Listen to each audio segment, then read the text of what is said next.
So ఒక ఒక రకమైన ఫీట్ ఏంటంటే మీకు రామ్ చరణ్ గారితో సినిమా చేస్తున్నారు, చిరంజీవి గారితో చేస్తున్నారు, పవన్ కళ్యాణ్ గారితో చేస్తున్నారు. ఏంటి మిగతా 2 సినిమాలు ఎలా ఉండిపోతున్నాయి సార్? అదృష్టం సార్, నాకు అన్ని మంచి సినిమాలు వస్తున్నాయి, అన్ని సినిమాలు బాగుంటాయి, సమస్య లేదు అందులో.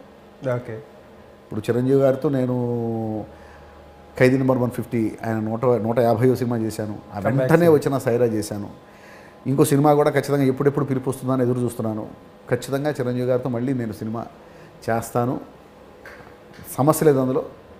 పెద్ద హిట్ అయ్యే సినిమానే చేస్తాను నేను. మళ్ళీ నాకు అవకాశం వస్తుందని మనస్ఫూర్తిగా నమ్ముతున్నాను. ఓకే. పవన్ కళ్యాణ్ గారి సినిమా? కళ్యాణ్ గారి సినిమా కూడా చాలా గొప్ప సినిమా సార్. హరిహర వీరమల్లు కొత్త కథ. ఓకే. కృష్ణ గారికి ఏ ముహూర్తంలో ఆ థాట్ వచ్చిందో తెలియదు, కానీ కథ చెప్పగానే అదొక మ్యాజిక్ అన్నమాట. అలాంటి కథలు ఏదో ఒక మ్యాజికల్ మూమెంట్లో వస్తూ ఉంటాయి. ఎప్పుడు పడితప్పుడు మనం ఆలోచించగానే రావయ్యి, టక్కని చెప్పి వస్తూ ఉంటాయి. అలాంటి ఐడియా అది.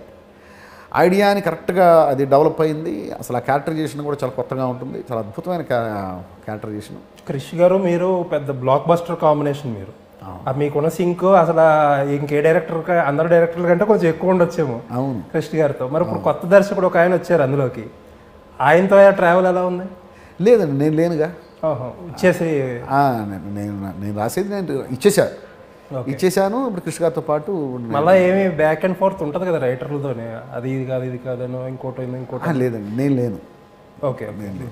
సేమ్ అదే స్క్రిప్ట్ ఇచ్చేసి అంటే కృష్ణ గారి టీం మొత్తం బయటకు వచ్చేసింది. ఓకే. సో వెరీ నైస్ అండి. మీ ముందుగా అన్నట్టు ఏంటంటే సరస్వతి పుత్రులు మీరు రాసిన డైలాగులు ఏంటంటే ఇప్పుడు ఏదో పంచ్ కోసమో ప్రాస కోసమో అన్నట్టు కాకుండా చాలా అర్థవంతమైన డైలాగులు ఉంటాయి మీ సినిమాల్లో. సో అలా చాలా ఇష్టం నాకు మీ సినిమాలు.